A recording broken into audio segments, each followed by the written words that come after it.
Prince. Well, let me ask you this, to interrupt you a little Yeah. bit. Did you rob the bank that you were serving time for when they framed you for Sure the murder? did. Never denied it. And like 95% of the people inside, you're in there. You and me are sitting down. No, I didn't do it, but come on. Well, everybody knows who did what in there. And occasionally, some people get bum beefed, and because they can always deny it until, like evil cases like Pete O'Moni and them come out, and it turns out That was terrible. everybody all the way up to J. Edgar Hoover knew that. There's a classic example. We're talking about the media right now. The media, they seem so honorable. They were all over that. Of course, they had to be because actually one person, Dan Ray, who was an investigative reporter, went back in the day. Everybody else avoided that thing and avoided that. Dan Ray got on it and he'd get into it and he'd get into it, and he stayed on it so long they had to. And then all of a sudden it all comes out with the Ratso Bulger thing, and now we all know what's going on. So they can't avoid it because it's all out there. So here's what we have. This is just facts now. An honorable Fed, Rico, framed 4 guys, 3 of them who went to death row. Peter O'Moni, Joe Savati, Henry Tamilio, Louis Greco. They're all framed. The Fed did that. And everybody all the way up to J. Edgar Hoover knew that. Okay, that's all on paper. But here's another thing that's on paper. There's another guy named Judge McLaughlin. It turns out that the same Fed, who has priors now, and now if you have priors robbing a bank, they can bring that up. So I suppose I can say this because it's legitimate, and if anybody wants to challenge me on it, please do. One of the Honorable Fed Rico's stool pigeons, Joe Barboza, the same one who testified against Peter O'Moni and all them, he threatened Judge McLaughlin's lawyer, told him before the trial that if Judge didn't get the death penalty, he would. And then, that's on paper, by the way, and then, because when Judge filed it, they just said, that's not enough. So 30 years later, when another one of Rico's stool pigeons, Salemi testifies, Rico's stool pigeon's partner, let's just be, he's testifying in front of Congress, he puts it out there that Rico hated Judge McLaughlin so bad he got a throwaway pistol from the one time, said, if I catch up to Judge, I'm going to whack him. He also hated all the McLaughlins because, not to be politically incorrect, but way back before that picture came out with Hoover in a dress, it was sort of known in some places that he had slightly different sexual preferences, and so did Enrico. And the McLaughlins and the users knew it, and they'd be joking about it, and they'd be on the phone talking, and they'd say, I hear Rico's going down Washington this weekend to dance with Hoover. The point was, Rico hated them so bad that he went in when Georgie McLaughlin's case was coming up and said to Stevie Flemmy, his other rat, gee, there's some girls who are at the party that are going to testify it wasn't Georgie that did it.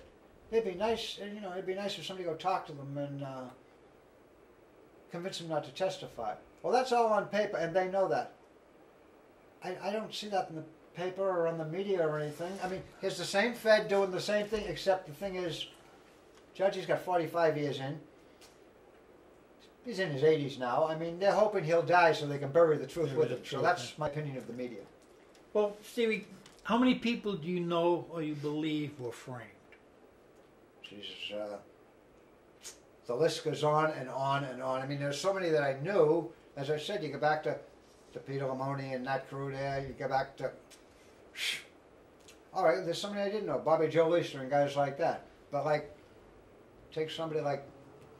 All right, George Reisfelder. That's not a known case in the sense... Yep, George. Yeah, well, see, I know it from a different point of view because the guy he was convicted with, Silky Sullivan, was a friend of mine.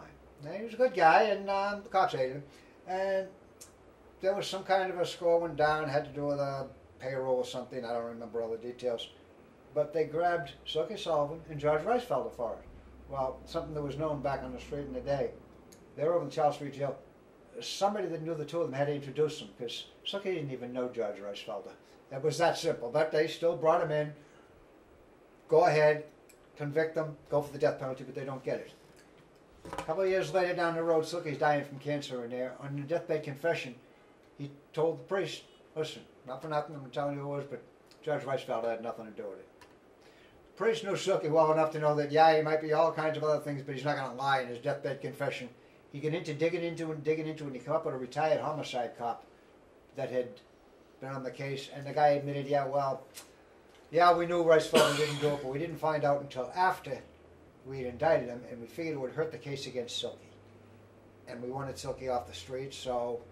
Put an innocent man in jail. But the thing is, after they get found guilty, the honorable prosecutor still went for the death penalty for George Ricefelder. I mean, do you want to... There's a certain line that you want to go over, and when they all admitted that George finally tipped the case, he did about 14 years, but yeah, I mean, there are so many cases like that. Well, let me ask you, do you think the Department of Correction was acting in collusion with the justice system? Oh, sure. I mean, you know, I'm not, it's not that I don't believe in some coincidences, but over the years, after they framed me, I discovered evidence 3 separate times. The first time they sent me out of state to Marion, the second time they shipped me out of state to Leavenworth, and the third time they shipped me out of state to Lewisburg. I mean, that was their response. The Department of Correction shipped me out of state. What's he eating down there? No, she's okay. We have a dog here that is doing a lot of odd stuff. Yes. So you were saying. So, but the point is, yeah, after they framed me, all right, I started my own investigation. I'm in the hole from 76 to 80. Now I get out. I start my own investigation. The first new evidence I find is that's when I first found out that the Lion Rat Carden gave the victim, Bobby Parada, a beating a couple of days before he got killed. And the jury never hears that. None of us knew it because the only way I found it out, I'm talking to the social worker, Dave Powers, and that case comes up, and he said, yeah, I remember that case. It always stunk. He said, he said, Bobby Parada was on my case file. He said, I'm talking to him a couple of days before he got killed, and he had a black eye. And I said, geez, what happened? He said, Tommy Carden gave me a black eye. We're having a fight over my ex-wife, you know, his sister. You know, we just broke up. And I said, what? I was like shocked, you know, and then just come out of the hole after playing. I said, did you tell anybody? He said, well, Steve, you know, it's like Walpole in the mid-70s, a black eye is no big deal. He said, so, you know, and then he said, but a couple of days later when he got dead, you know, I come in and I told my boss about it and I put a memo in his file. I said, could you get me a copy of that? I said, yeah. Now I'm working from work. A couple of days later I catch up to him. I said, did you get it? He said, it's gone. I said, what? He said, the memo's missing. I said, you sure you didn't miss it? He said, I went through the file 3 times. The memo was missing. I said, would you give me an affidavit? And he got a little, he said, I'm not going to lie for you. I said, please don't, you know, just tell me, you know, just give me an affidavit as to what you just told me. So he did. And so now I'm getting ready to file it, but then I find out something else. The honorable prosecutor swore to the jury that Mr. Carden will not be rewarded for his testimony, certainly not. And I remember him basically saying he can't even see the parole board for 11 years. Okay.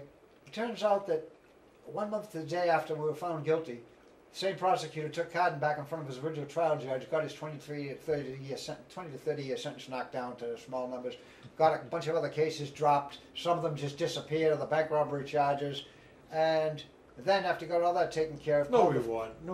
Yeah, and called the feds and got him an early parole on a federal bid he was doing. And the funny thing, when I find out about it, I call Al Kaplan, my lawyer. Al was my lawyer at the time. And I tell him about it. Well, he was out on the West Coast doing a case. He said, call me back in a half hour. I call him back. He said, I just called John Prescott. He was the DA. He was Delahunt's puppet. And he said, he didn't deny it. All he said was, how did you find that out? And it was that was it. So I said, well, okay. So I file a motion for new trial on the fact that the witness beat up the victim and the witness was rewarded. And their response was they shipped me out of state to Marion, Illinois. So, over the last 20 years, well, as far as being in collusion with them goes, over the last 20 years, 23 years, from the time he got dead until the time I got out, so it's November of 76 to November of 99, I got 10 years in the feds and 10 years in the hole. Because every time I come up with new evidence, they ship me out of state. Every time the courts ordered me back, which would always take X amount of years, they'd keep me in the hole. And coincidentally, the 2 most difficult places to either discover new evidence or to do legal work from. So, yes.